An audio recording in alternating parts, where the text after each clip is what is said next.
मुझे तो लगता है कि बीजेपी को अपना भारतीय जनता पार्टी हटा के बलात्कारी पार्टी कर देना चाहिए अपना नाम, क्योंकि इनकी पार्टी में ज़्यादातर लोग ऐसे ही भरे पड़े हैं जिनके खिलाफ बलात्कार के केसेस चल रहे हैं, हत्या के केसेस चल रहे हैं। लेकिन तो बीजेपी इधर तो नहीं बात चाहिए। करती है, जीरो टॉलरेंस की बात करती है ना, महिला वो सुरक्षा की बात करती है। दिखावा है और कुछ भी नहीं है। अगर जीरो टॉलरेंस होता और महिला सुरक्षा की बात होती तो आज उन्नाव रेप पीड़िता इंडिया गेट पर धक्के नहीं खा रही होती, उसे पुलिस वाले टांग कर घसीट कर बस में नहीं बिठा रहे होते। अंकिता ने जब वहाँ जॉब ज्वाइन किया था, वो एज अ रिसेप्शनिस्ट उसने जॉब ज्वाइन किया था। वहाँ पे उसे स्पेशल सर्विस से आपको मेरे मतलब समझ में आ रहा होगा कि वो किस तरीके के स्पेशल सर्विस देने की बात की जा रही थी। एक शब्दों में बताइए, कौन सा नेता शामिल था इस हत्याकांड में? उस नेता का जो नाम सामने आया उसके बारे में थोड़ा बताइए। देखिए, ये खुलासा हुआ है कि जिस वीआईपी गेस्ट को सर्विस देने से मना करने पर अंकिता की हत्या हुई थी, वो कोई और नहीं बल्कि बीजेपी का राष्ट्रीय महासचिव और उत्तराखंड का प्रभारी दुष्यंत कुमार गौतम था। उत्तराखंड की अंकिता भंडारी तो आपको याद होगी, 19 वर्षीय लड़की जिसकी हत्याकांड ने पूरे देश को दहला कर रख दिया। अब इस मामले में एक सनसनीखेज खुलासा हुआ है और यह खुलासा बीजेपी नेता की पत्नी ने किया है। इस खुलासे ने सभी को चौंका दिया है। खुलासा क्या है? अंकिता भंडारी की हत्या कैसे हुई थी, इस हत्याकांड में शामिल कौन था और किसके कहने पर यह हत्या की गई थी, कौन से राज अंकिता के साथ दफन हो गए, क्यों धामी सरकार ने उस होटल पर बुलडोजर चलवा दिया था, इन सभी सवालों के जवाब हम इस वीडियो में खंगालेंगे। हमारे साथ मनीषा और श्वेता हैं। हम जानेंगे कि अंकिता का जो खुलासा हुआ है वो क्या है, कौन सा नेता इसमें शामिल था और सरकार की मंशा क्या थी। तो मनीषा, आपसे शुरुआत करते हैं, क्या इसमें खुलासा है? देखिए, अंकिता भंडारी का जो मर्डर केस था 2022 का था, मामला 2025 चल रहा है। 3 साल बाद इसे लेकर काफी बड़ा खुलासा हुआ है जो बीजेपी के नेता की कथित पत्नी ने किया है। तो उसने फेसबुक लाइव आकर काफी लंबे तरीके से डिटेल में कई सारे नए दावे किए हैं जो बहुत बड़े बड़े हैं, बहुत चौंकाने वाले हैं और बीजेपी के लिए मुश्किल भरे हैं। उसके अलावा उसने 2 ऑडियो भी जारी किया है जो बताया जा रहा है कि बीजेपी नेता के बातचीत का है, वो किसी से बात कर रहा है और उसमें उसने 2-3 नए नाम लिए हैं जो कि बीजेपी से ही रिलेटेड लोगों के हैं। और ये बताया गया है कि नहीं, एक शब्दों में बताइए, कौन सा नेता शामिल था इस हत्याकांड में? उस नेता का जो नाम सामने आया उसके बारे में थोड़ा बताइए।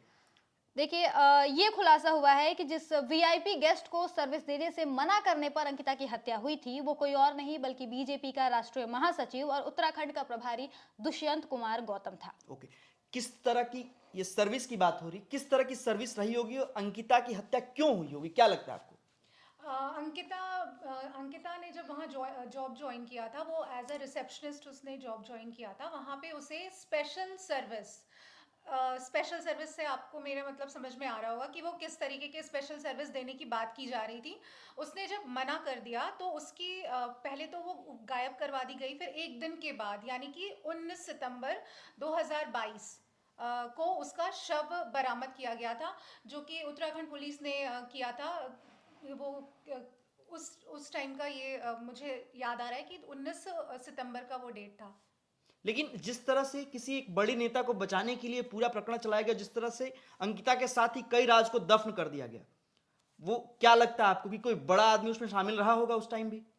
जी बिल्कुल। अब ये नाम अभी आया तो है, ये जो नाम आया है इनका, क्या नाम है क्योंकि इनका? इसको लेके बीजेपी कह रही है कि एआई वीडियो है। बीजेपी का हर बार का रहता है, जब भी इनका कुछ सीक्रेट या कुछ भी ऐसा विवादित चीज लीक होता है या पता चलता है तो ये लोग हर बार आते हैं और कहते हैं कि ये एआई वीडियो है। अब हर देखिए बार का अब इनका। देखिए इस पे एक और खुलासा हुआ है कि उर्मिला ने ये आरोप लगाया है कि जो बीजेपी के वृद्ध और प्रभावशाली लोग हैं, वो अंकिता को ग्रुप सेक्स के लिए तैयार करना चाहते थे। मतलब वो उसको सेक्स रैकेट में इन्वॉल्व करना चाहते थे और वो लड़कियां सप्लाई करते थे। वो एक जो गुट है वो लड़कियां सप्लाई करता था। अंकिता ने ये चीज़ें करने से मना कर दिया, जिसके बाद उस पर ये उसके साथ ये सारी जो घटनाएं हुई हैं, उसका जो मर्डर हुआ, पहले किडनैपिंग की गई, फिर उसको मार दिया गया। अब वो और भी कितनी सारी बातें होंगी, ये धीरे धीरे मुझे लगता है तो क्या जहाँ लगता है जिस नेता का नाम आया है वो सवालों के घेरे में आएंगे, वो जांच के दायरे में आएंगे? बिल्कुल, दुष्यंत कुमार गौतम काफ़ी बड़ा नाम है। इसमें आ रहा है ये नाम, ये हरियाणा से भाजपा के टिकट से ये राज्यसभा सांसद रह चुका है। अब इसी से अंदाज़ा लगा सकते हैं कि उसकी पहुँच कितनी ज़्यादा रही होगी, कितना पावरफुल है वो। इसके बाद अभी भी वो भाजपा का राष्ट्रीय महासचिव है और लंबे समय से भाजपा के अनुसूचित जाति मोर्चा से जुड़ा रहा है। और दूसरी जो आरती गौड़ करके एक महिला का नाम आ रहा है, जिसको कहा जा रहा है कि ये लड़कियां सप्लाई करने का काम करती थी उस रिजॉर्ट में, वो 2019 में भाजपा के समर्थन से पंचायत चुनाव जीती थी। 2024 तक उसका कार्यकाल चला। 2024 में भाजपा ने सपोर्ट देना बंद कर दिया तो वो चुनाव नहीं लड़ी, लेकिन 2019 में वो भाजपा समर्थित तरीके से ही चुनाव जीती थी। तो इसके भी भाजपा से कनेक्शन है। दुष्यंत कुमार गौतम तो बड़ा नाम है ही। और जिस रिसोर्ट में वो काम करती थी वो रिसोर्ट भी भाजपा के ही बेटे का था उस वक्त। वहां जहां वो यही वजह है कि इस मामले को दबा भी दिया गया। जो खबरें चल रही थी और बहुत सारी मीडिया ने, अब इस पे बात भी नहीं हो रही। जिस तरह का सनसनीखेज खुलासा हुआ है और जितना बड़ा खुलासा है उस हिसाब से उसकी बात हो रही है। बिल्कुल नहीं बात हो रही है। मीडिया में इतना बड़ा खुलासा हुआ है, उस महिला ने लाइव ऑडियो भी दिए हैं और ये भी कहा है कि अगर बीजेपी कहती है ये एआई ऑडियो है या एआई वीडियो है तो इसकी जांच कराई जाए। यानी उस महिला की बात में कुछ तो सच्चाई रही होगी, तभी तो वो जांच से नहीं डर रही है। कह रही है कि जांच करो, अगर सच निकलता है तो पता चल जाएगा। अगर इसी तरह का कोई खुलासा विपक्ष के नेता को लेके होता तो मीडिया क्या करती? अब तक आग लग चुका होता। पूरे देश भर में प्राइम टाइम डिबेट हो रहे थे, बड़े बड़े एंकर्स चीख चीख कर खुलासा कर रहे होते, डिबेट्स चल रही होती, लंबे लंबे कहानियां सुनाई जा रही और होती। बिना जांच के जो कन्विक्टेड होंगे उनको दोषी आरोपी ठहरा सिद्ध जाता है। हाँ, कर दिया एकदम। जाता है। ये मीडिया का है कि अगर आप विपक्ष से हो, अगर आप पे कोई आरोप लगा है तो उसका बिना किसी जांच पड़ताल के आपको वहां पे आरोपी सिद्ध कर दिया जाए। एक चीज और, मीडिया के साथ साथ सोशल मीडिया पे जो लोग हैं वो क्या कर रहे होते? अगर कोई विपक्ष का नेता होता और भाजपा समर्थित लोग होते, वो किस तरह की बातें कर रहे होते? क्या लगता है आपको? जी बिल्कुल, हैशटैग चल रहे होते और बाइकॉट्स चल रहे होते, बहुत सारी इस तरीके की चीज़ें चल रही होती। जो बीजेपी का एक आईटी सेल है वो अपने काम पे, देखो वो तो वैसे भी काम पे लगा रहता है, व्हाट्सएप यूनिवर्सिटी से ज्ञान लेता है और सोशल मीडिया पे पोस्ट करता है। अब ऐसी चीज़ें आने पे उनकी व्हाट्सएप यूनिवर्सिटी कहाँ कहाँ और किस केरोसिन बहुत घिनौने लेवल पे गिर Exactly. जाते वो लोग। बहुत घिनौनी घिनौनी बातें लिखते और उसको वायरल की जाती है अगर विपक्ष का नेता होता है क्योंकि तो। आप लोग जब वीडियो करती हैं, बहुत सारे ऐसे वीडियो होते हैं जिसमें आप लोग सरकार को सवालों के कटघरे में खड़ा करती हैं, उसके नीचे जो कमेंट्स आते हैं, जिस तरह के कमेंट्स आते हैं, उस पर क्या कहेंगी? कैसी मानसिकता के लोग रहते हैं वो लोग? देखिए, ज्यादातर कमेंट्स तो पॉजिटिव रहते हैं क्योंकि अब माहौल बदल चुका है। 2014 और 20 का जो माहौल था वो अब बदल चुका है। अब ज्यादातर कमेंट्स पॉजिटिव रहते हैं क्योंकि अब लोगों को भी समझ आने लगा है कि ये जो चल रहा है खेल वो क्या है, असल कहानी क्या है, कौन गेम खेल रहा है, कौन झूठा प्रोपेगेंडा फैला रहा है। तो ये लोगों को समझ में आ रहा है। पर कुछ हैं, हाँ कुछ है, मानूंगी और मैं कि कुछ उनकी हैं। भाषा शैली इतनी खराब है, इतनी ज्यादा खराब है। जैसे मैं आपको बताना चाहूंगी, मैंने एक वीडियो किया था कुछ महिला सुरक्षा को लेकर के और जिसमें राहुल गांधी ने अपने कुछ स्टेटमेंट दिए थे, हमने वो न्यूज़ बनाई थी। उसमें मुझे ये कमेंट्स मिला था कि मुझे छोड़ दीजिए, मेरी फैमिली को भी इंक्लूड किया गया था। Even my mother, my father was included in that conversation. तो इनके जो आईटी सेल वाले जो आधे अधूरे व्हाट्सएप यूनिवर्सिटी से ज्ञान लेके जो लोग बैठते हैं ना, वो इसी तरीके की चीजें करते हैं। तो उन्हें ऐसे में चूंकि आप एक महिला हैं तो कितना मुश्किल रहता है कि जैसे कि वो आपने पढ़े होंगे, वो आपके साथ हुआ घटना, उसके बाद उस तरह की जब खबरें आती हैं तो आपको करने में डर नहीं लगता कि फिर उस तरह के ट्रोलर्स आएंगे? जी बिल्कुल, शुरुआती दौर की अगर मैं बात करूं तो बिल्कुल लगता था, लेकिन अब मुझे ऐसा लगता है कि शायद समय बदल रहा है। अगर मैं 100 कमेंट्स अगर आए हैं आपके पोस्ट पे तो उनमें से गिन करके 5 या 6 ही होते हैं जो आपके फेवर में नहीं होते। बाकी लोगों को आज के डेट में हर एक सच्चाई पता है। वो पढ़े लिखे हमारे ऑडियंस हैं जो आते हैं, जो हमें बताते हैं कि हाँ आप सही बोल रहे हो। कुछ वैसे ही चुनिंदा लोग होते हैं जो इस तरीके की गंदी या गिरी हुई बातें करते हैं। मनीषा, एक चीज और भी है, कुलदीप सिंह सेंगर का मामला चल रहा है, ब्रिजभूषण शरण सिंह का मामला खूब चला, प्रज्वल रेवन्ना का मामला खूब चला और अंकिता भंडारी के केस में एक बीजेपी नेता का नाम आ गया। ये लगातार बीजेपी नेताओं के ही नाम क्यों आ रहे हैं? मुझे तो लगता है कि बीजेपी को अपना भारतीय जनता पार्टी हटा के बलात्कारी पार्टी कर देना चाहिए अपना नाम, क्योंकि इनकी पार्टी में ज्यादातर लोग ऐसे ही भरे पड़े हैं जिनके खिलाफ बलात्कार के केसेस चल रहे हैं, हत्या के केसेस चल रहे हैं।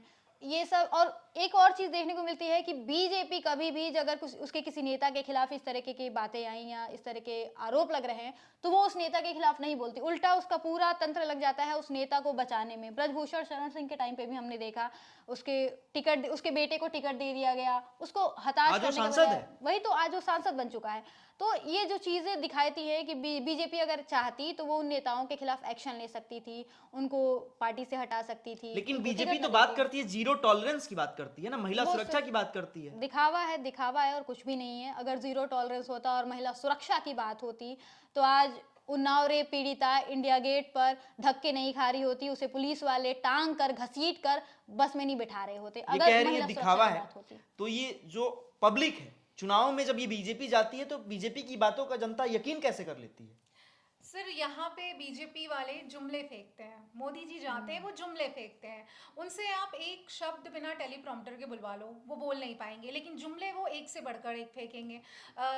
इलेक्शन कमीशन को वो अपने उन्होंने हैक करके रखा हुआ है, ए से लेकर के जितने भी जेड एम्प्लॉयज़ हैं वहाँ पे सब उनके इशारों पर चलते हैं। तो चुनाव तो बेसिकली सर वो वोट चोरी करके जीत रहे हैं। अगर देखा जाए, अगर ईवीएम हैक करके जीत रहे हैं तो चुनाव, मुझे नहीं लगता कि इसमें कोई डाउट है या किसी को ये बोलने की ज़रूरत है। राहुल गांधी ने भी इस चीज़ का खुलासा किया है, उन्होंने एक बार लेकिन नहीं, महिलाओं को बढ़ावा देती है बीजेपी? बिल्कुल नहीं, बिल्कुल भी नहीं। अच्छा, तो एक चीज और है कि अगर ये जैसा कह रही हैं आप बताइएगा कि जैसे ही कह रही हैं तो दिल्ली में रेखा गुप्ता को सीएम बना दिया, कंगना रनौत को सांसद बना दिया, मैथिली ठाकुर को विधायक बना दिया, तो कहीं ना कहीं दिखता तो है कि बढ़ावा दे रही है।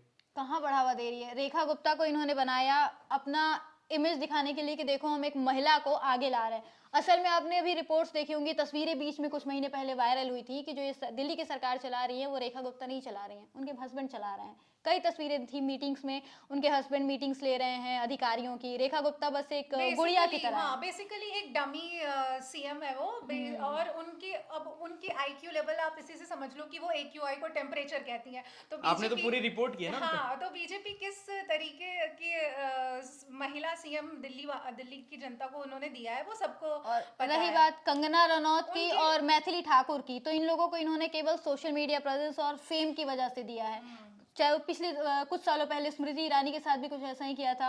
अभी कहाँ है वो? घरों में आजकल तो वो गायब ही हैं, नहीं, उनको आपने निकाल कर फेंक दिया है उनका बाहर। बयान नहीं सुना, कंगना का बयान नहीं सुना। उनसे एक मीडिया इंटरव्यू पैनल में पूछा गया कि आपका इंटरेस्ट किस में है। अभी वो MP है और उनसे पूछा गया कि आपका इंटरेस्ट किस में है। उन्होंने बोला कि फिल्मों में, क्योंकि वो मेरा कोर, मतलब राजनीति वो सिर्फ टाइम पास करने के लिए आई हैं। सबके सब वही है। मैथिली ठाकुर भी देखिए ना आज गायब है, आज कहाँ वो अपने संसदीय क्षेत्र में जा रही हैं।